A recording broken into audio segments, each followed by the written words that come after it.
Le parti pris. Bonjour Marc Rochet, vous êtes le président de deux compagnies aériennes, French Bee et Air Caraïbes. Et hier, vous l'avez entendu, l'ingénieur, expert des questions d'énergie, vendeur de best-sellers, Jean-Marc Jancovici, a affirmé qu'il ne fallait prendre l'avion dans sa vie que 4 ou éventuellement 5 fois pour éviter de polluer. Qu'est-ce que vous lui répondez ? Écoutez, d'abord, j'ai beaucoup de respect pour toutes les idées, quelles qu'elles soient. Sur le plan pratique, c'est irréaliste. C'est typiquement le genre de proposition qui ne correspond pas à notre société. Pourquoi limiter les voyages à 4 dans une vie ? Pourquoi ne pas baisser le chauffage à 12 degrés dans tous les appartements ? Pourquoi ne pas interdire les 3/4 de la flotte automobile mondiale ? Pourquoi ne pas limiter les foyers à un seul téléphone mobile et pas à 5 ou 6 comme aujourd'hui ? Ça fait partie évidemment des propos qui provoquent l'attention des médias et qui rebondissent. Pendant ce temps-là, d'ailleurs, on se détourne un peu des objectifs fondamentaux qui sont obligatoires et qui sont de notre responsabilité, à savoir comment baisser l'émission de gaz carbonique. Mais c'est pas en y allant de cette façon qu'on y arrivera. Mais d'ailleurs, Marc Rochet, ce qui est quand même intéressant, c'est que tous les exemples que vous prenez comme étant des exemples extrêmes font partie des propositions de Jean-Marc Jancovici. Jean-Marc Jancovici, lui, il dit même quasiment qu'il faudrait supprimer les vacances, c'est-à-dire pas supprimer les vacances en tant que moment de repos, mais ne plus envisager de se déplacer pour les vacances, ne plus envisager d'avoir des lieux de résidence secondaire. Et puis il prend pour exemple le fait qu'il y a 50 ans, de toute façon, tout cela paraissait impensable. On l'a déjà dit, revenir au niveau de vie d'il y a un siècle, baisser la façon dont nous fonctionnons, le pouvoir d'achat dont nous disposons, le diviser par 2, par 3 ou par 4, c'est pas réaliste. Je respecte ces idées, je les salue parce que il est normal que Jancovici, qui est quelqu'un de très bien, s'exprime, mais encore une fois, c'est pas réaliste. C'est pas comme ça qu'on va le s'en vous êtes sortir, chacun dans votre rôle. Vous êtes chacun dans votre rôle. Vous, évidemment, vous êt à la tête d'une compagnie aérienne. Bien sûr. Si on vous dit que désormais, c'est 4 vols maximum dans une vie, c'est-à-dire 2 allers-retours, évidemment, ça ne fait pas tout à fait vos affaires. Ça ne fait pas mes affaires à la fois à très long terme, c'est vrai, mais comme c'est pas réaliste, je n'y crois pas du tout. Et au contraire, et on le constate dire aujourd'hui, le transport aérien a une nécessité économique, sociale, il rapproche des familles, il provoque des déplacements qui, je le rappelle, quand les gens se déplacent et voyagent, ça a plutôt tendance à limiter les effets de conflits, voire les guerres. Donc on peut toujours imaginer des solutions de ce type. Elles sont respectables, mais elles ne seront pas appliquées et elles ne sont pas applicables. Est-ce que l'avenir, ça veut dire, est-ce que l'avenir, c'est de trouver un moyen de prendre l'avion sans polluer ? Je pense que c'est...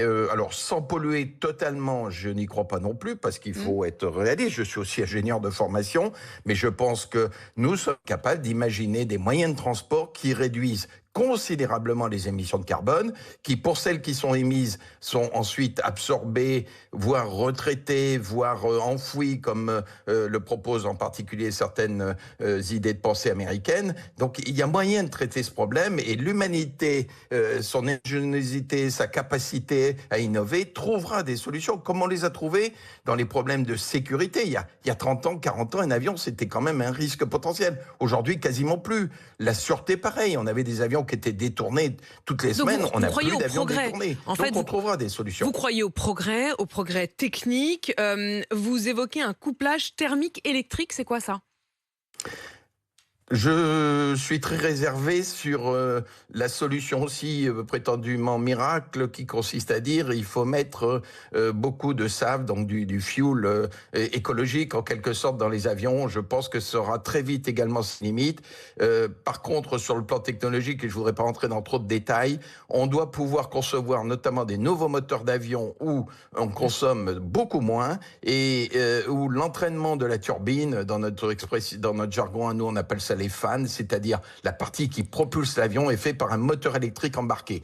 Donc, on le voit dans les voitures hybrides, c'est sans doute vers des solutions de ce type-là qu'il faut aller. Et puis, il faut améliorer tout ce qui est à notre portée aujourd'hui, l'amélioration du contrôle aérien, la circulation au sol des avions sans engager les moteurs, la transformation de tout le matériel de piste. Enfin, il y a de la marge pour trouver des solutions. Marc Rochet, restez avec nous. Il y a Teddy qui nous a appelé au 32-16.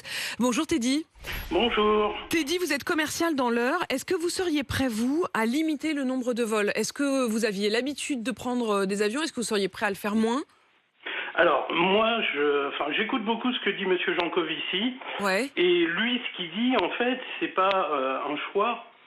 Ça va nous être imposé. C'est une nécessité. Il va plus y avoir assez de carburant. Le pétrole va être restreint. Comme il dit régulièrement, on a atteint les pics de production pour le pétrole en 2008 pour ce qui est de l'Europe, et on va pas tarder à les atteindre pour ce qui est du reste du monde.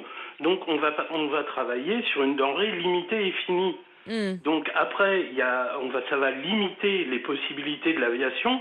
Ce qu'il dit aussi, c'est que l'aviation a été créée avec la plénitude du pétrole et qu'elle ne survivra pas à sa disparition. Mais est-ce qu'il faut anticiper, Teddy? Est-ce qu'il faut attendre qu'il n'y en ait plus, en se disant, en attendant, on prend l'avion? Ou est-ce qu'il faut dès maintenant se dire, sur une vie, on se fait 2 allers-retours, 4 vols? En fait, ce que lui, il dit, c'est qu'il y a 2 choix. Soit on laisse le capitalisme faire, et comme les denrées vont se raréfier, que la demande va rester sur un marché avec une offre restreinte et une demande élevée, les prix s'enflamment. Donc on va arriver à un état de fait où il n'y a plus que les riches qui pourront prendre l'avion, parce que ce sera trop cher pour tout le monde. Et eux, oui, pourront le prendre autant qu'ils veulent. Soit, dès maintenant, on régule, on dit il y a tant de vols possibles pour l'intégralité de l'humanité en fonction de ce qui nous reste. Ça fait 4 vols par personne et tout le monde fait 4 vols par personne. Mais il n'y a pas de solution entre les deux. Donc après, le choix, c'est pas plus ou moins prendre l'avion. Le choix, c'est comment on répartit les vols disponibles, c'est tout. Alors, lui, Teddy, c'est exactement ce qu'il dit. Teddy, j'entends bien effectivement les 2 propositions. Il les a d'ailleurs plusieurs fois formulées à mon micro sur RMC et BFM TV. Mais c'est là que je me tourne vers vous, Marc Rochet. Si on laisse faire le capitalisme, pour l'instant, ça a été plutôt l'inverse. C'est-à-dire que les prix des billets ont baissé au lieu de l'augmenter. Bien sûr, et ça continuera d'ailleurs d'une certaine façon. Alors pas en ce moment, parce qu'on est dans la sortie de la crise Covid, mais ce transport aérien, il s'est démocratisé, et je fais le pari qu'il continuera à se démocratiser. Le pétrole, ça fait 50 ans qu'on nous dit, il y en a plus que pour très peu de temps, et on a à chaque fois trouvé des ressources complémentaires. On en consomme trop, donc il faut en consommer beaucoup moins. C'est une vérité, et c'est la science qui va nous aider à le faire. Et puis, il n'y a pas que le pétrole, il y a aussi le gaz, il y a l'électricité, il y a tous ces moyens de production d'énergie qui peuvent être combinés. Moi, je ne crois pas à la paupérisation du monde par l'absence d'énergie. Je pense qu'on doit beaucoup mieux utiliser l'énergie et que la technologie est là pour ça et que la volonté des hommes fera la différence. Le pétrole, il y en a encore pour longtemps. Peut-être pas éternellement, c'est évident, mais il y a d'autres ressources que le pétrole et à nous de transformer nos moyens de déplacement, nos moyens de chauffage, nos moyens de vivre en utilisant des énergies, y compris les énergies renouvelables, dont on sait tous qu'ils sont en progression et qu'il faut développer. Merci beaucoup Marc Rochet d'avoir donc réagi aux propos de Jean-Marc Jancovici. Le débat honnêtement est assez passionnant avec des arguments des 2 côtés remarquables. Merci de les avoir développés. En tout cas Marc Rochet, merci aussi à Teddy pour son témoignage. Teddy qui justement plaidait plutôt du côté de Jean-Marc Jancovici. Je ne manquerai pas de lui poser la question la prochaine fois que je le recevrai sur RMC et BFM TV.